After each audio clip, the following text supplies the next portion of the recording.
13వ శ్లోకము. జ్ఞేయం యత్తత్ ప్రవక్ష్యామి యజ్ఞాత్వామృతమశ్నుతే అనాది మత్పరం బ్రహ్మ న సత్తన్నా సదుచ్యతే. జ్ఞేయం తెలుసుకోదగినది, ఎత్తు ఏదో తత్ దానిని, ప్రవక్ష్యామి నేను వివరింతును, ఎత్తు దేనిని, జ్ఞాత్వా తెలుసుకొని, అమృతం అమృతత్వమును, అశ్నుతే ఆస్వాదించును, అనాది అదిలేనిది, మత్పరం నాకు అధీనమైనది, బ్రహ్మ జీవాత్మ నా కాదు, సత్కారణము తత్ అది నా కాదు, అసత్కార్యము ఉచ్యతే చెప్పబడుతుండెను. దేనిని తెలుసుకొనుట ద్వారా నీవు అమృతత్వమును ఆస్వాదించగలవో అట్టి తెలియదగిన దానిని నేను నీకు ఇప్పుడు వివరింతును. ఆదిలేనిది నాకు అధీనమును అయిన బ్రహ్మము జీవాత్మ ఈ భౌతిక జగత్తులోని కార్యకారణములకు అతీతమై ఉండును. భాష్యము. భగవానుడు ఇప్పటి వరకు కర్మక్షేత్రమును మరియు కర్మక్షేత్రమును ఎరిగిన క్షేత్రజ్ఞుని గూర్చి వివరించెను.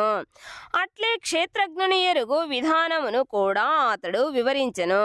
కానీ ఇప్పుడు తెలుసుకోదగిన దానిని గూర్చి వివరింపదలచి మొదట ఆత్మను, ఆ తరువాత పరమాత్మను గూర్చి దేవాదిదేవుడు వివరించనారంభించెను.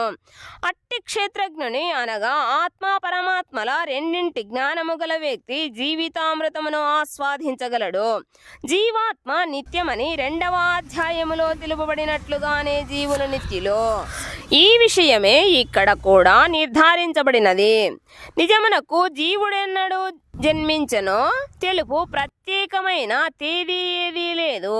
అట్లే పరమపురుషుని నుండి జీవాత్మ వ్యక్తమైన చరిత్ర కూడా ఎవరునూ తెలుపలేరు. కనుకనే అతడు ఆదిరహితుడు. కఠోపనిషత్తు 1:2-18 ఇట్లు నిర్ధారిస్తుండెను. నా జాయతే మ్రియతే వా విపచ్చిత్.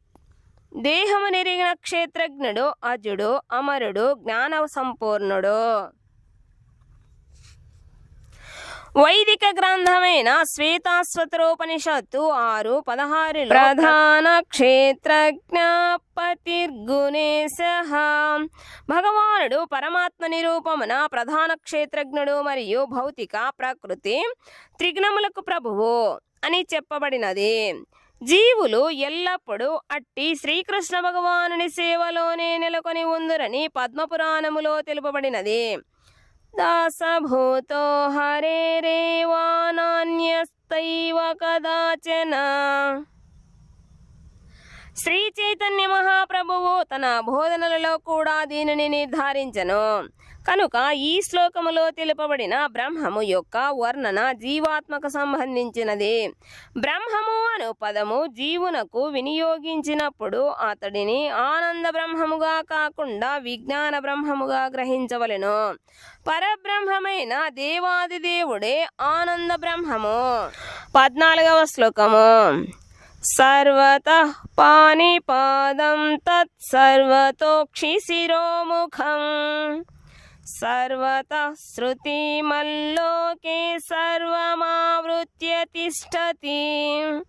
సర్వతః అంతటా, పాణి హస్తములు, పాదం పాదములు, తత్ అది పరమాత్మ. సర్వతః అంతటా, అక్షి నయనములు, శిరః శిరములు, ముఖం ముఖములు, సర్వతః అంతటను శృతిమత్ కర్ణములు కలిగిన, లోకే లోకమున, సర్వం అంతటిని ఆవృత్య ఆచ్ఛాదించి తిష్టతి ఉండును. సర్వత్రా అతని హస్తములు, పాదములు, నయనములు, శిరములు, ముఖములు, కర్ణములు వ్యాపించి ఉన్నవి. ఈ విధముగా పరమాత్మ సమస్తమును ఆవరించి ఉండును. భాష్యము.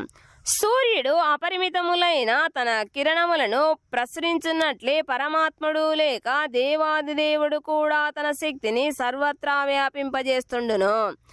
అతడు తన సర్వవ్యాపక రూపముతో స్థితిని కలిగి ఉండగా ప్రథమ గురువు అయిన బ్రహ్మ మొదలుగా అల్పమైన చీమ వరకు గల సకల జీవులు అతనిలో స్థితిని కలిగి ఉండును. అసంఖ్యాకములుగా గల శిరములు, పాదములు, హస్తములు, నయనములు అసంఖ్యాక జీవులన్నీ పరమాత్మలోనే స్థితిని కలిగి ఉండును. అట్లే జీవులందరూ పరమాత్మని బాహ్యాంతరములలో స్థితులై ఉన్నవి కనుక పరమాత్మ సర్వవ్యాపకుడు. పరమాత్మ వలనే తాను కూడా సర్వత్రా పాదములు మరియు హస్తములను కలిగి ఉండెనని జీవుడెన్నడూ చెప్పలేడు. అది ఎన్నటికి సాధ్యపడదు. నిజమునకు తన హస్తములు, పాదములు మరియు నయనములు సర్వత్రా విస్తరించి ఉన్నప్పటికీ అజ్ఞానముచే తాను దానిని ఎరుగలేకున్నను. తగిన జ్ఞానము పెంపొందినప్పుడు వెంటనే తానట్టి స్థితికి వచ్చునని జీవుడు అజ్ఞానముచే భావించినచో అట్టి భావన సత్య విరుద్ధమే కాగలదు. ప్రకృతిచే బద్ధుడైన జీవుడు ఎన్నడూ పరమాత్ముడు కాలేడు. పరమాత్ముడు ఎల్లప్పుడూ జీవాత్మ కంటెను భిన్నుడు. ఉదాహరణకు భగవానుడు అపరిమితముగా తన హస్తములను విస్తరించగలడు, కానీ జీవాత్మ అట్లు చెయ్యలేడు. కనుక ఎవరైనను తనకు పత్రమును గాని, పుష్పమును గాని, ఫలమును గాని లేదా జలమును గాని అర్పించినచో తాను గ్రహించునని శ్రీకృష్ణ భగవానుడు భగవద్గీత 9వ అధ్యాయము 26వ శ్లోకములో చెప్పి ఉండను. భూలోకముకు అత్యంత దూరములో గల ఆ భగవానుడు ఏ విధముగా మనము సమర్పించు వాటిని స్వీకరించగలడనే ప్రశ్నకు అతని సర్వశక్తిమత్వమే సమాధానము. అతడు భూమికి అత్యంత దూరములో గల తన స్వధామములో నెలకొనినప్పటికీ అతడు తనకు సమర్పించిన దానినంతటినీ గ్రహించుటకు హస్తములను విస్తరించగలడు. అదే ఆ పరమ పురుషుని దివ్యశక్తి. బ్రహ్మ సంహిత 5:37లో గోలోక ఏవ నివసత్యఖిలాత్మభూతః. అతడు తన స్వధామమున దివ్యలీలలో నిమగ్నుడై ఉన్నప్పటికీ అతడు సర్వవ్యాపకుడై ఉండును అని చెప్పబడినది. భగవానుని వలె తానును సర్వవ్యాపినని జీవుడెన్నడూ చెప్పుకోలేడు. కనుకనే ఈ శ్లోకము పరమాత్మనే దేవాదిదేవుని వర్ణించును గాని ప్రత్యేగాత్మను కాదు. 15వ శ్లోకము సర్వేంద్రియా గుణాభాసం సర్వేంద్రియా వివర్జితం అసక్తం సర్వభృచ్చైవ నిర్గుణం గుణభోక్తృచ.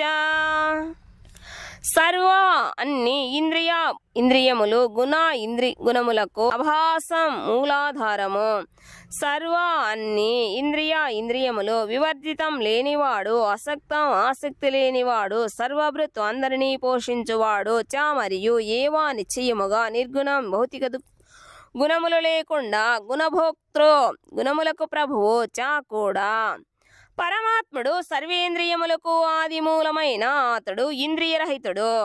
అతడు సర్వజీవులను పోషించువాడైనను అనాసక్తుడు.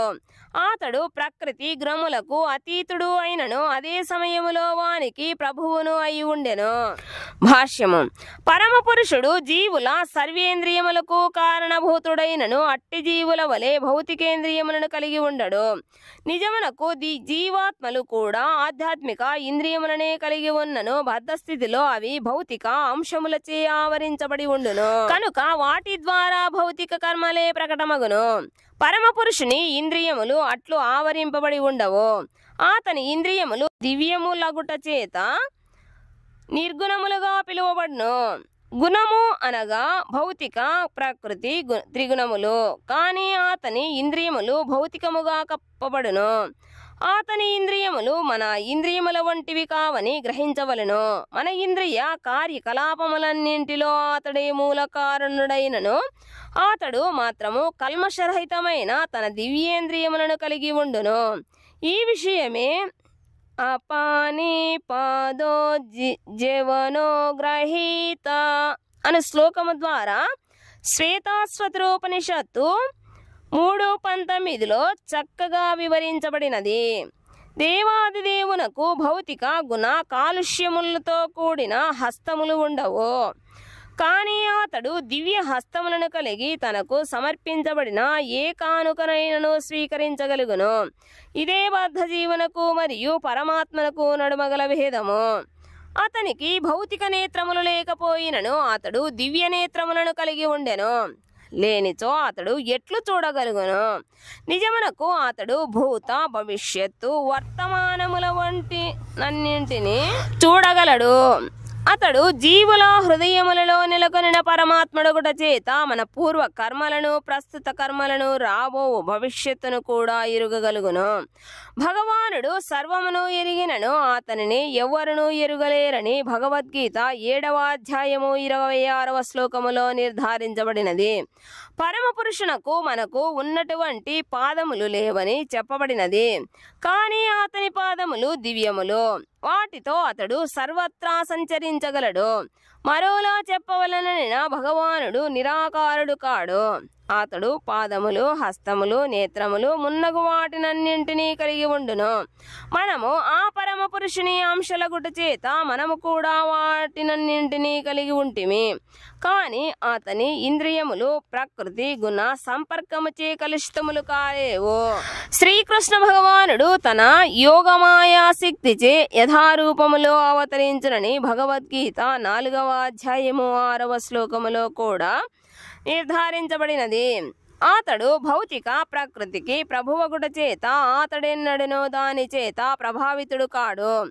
వైదిక గ్రంథములలో అతని దేహస్వరూపమంతయు దివ్యమని వర్ణించుటను మనము చూడవచ్చును. అతడు సచ్చిదానంద విగ్రహము అని పిలువబడు శాశ్వత స్వరూపమును కలిగి ఉండును. అతడు సకల విభూతి సంపన్నుడు.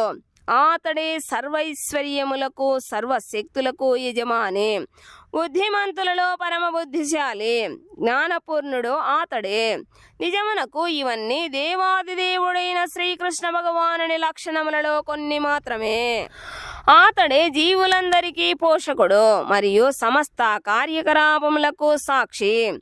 పరమపురుషుడు ఎల్లప్పుడూ దివ్యుడని మనము వైదిక గ్రంథముల నుండి తెలుసుకొందుము. మనము అతని శిరస్సును, ముఖమును, హస్తములను, పాదములను చూడలేకున్నను వాటినన్నింటినీ అతడు కలిగి ఉండును. మనము ఆధ్యాత్మిక స్థితికి ఉద్ధరించబడినప్పుడే భగవానుని దివ్య రూపమును చూడగలుగుదుము. ప్రస్తుత పరిస్థితులలో మన ఇంద్రియములు భౌతిక కాలుష్యములచే ప్రభావితములై ఉండుట చేత మనము అతని దివ్య రూపమును చూడలేకపోతుంటిమి. కనుకనే భౌతికత్వముచే మరింత అధికముగా ప్రభావితులై కలుషితులై ఉండడి నిరాకారవాదులు పరమపురుషుని అవగాహన చేసుకోలేరు.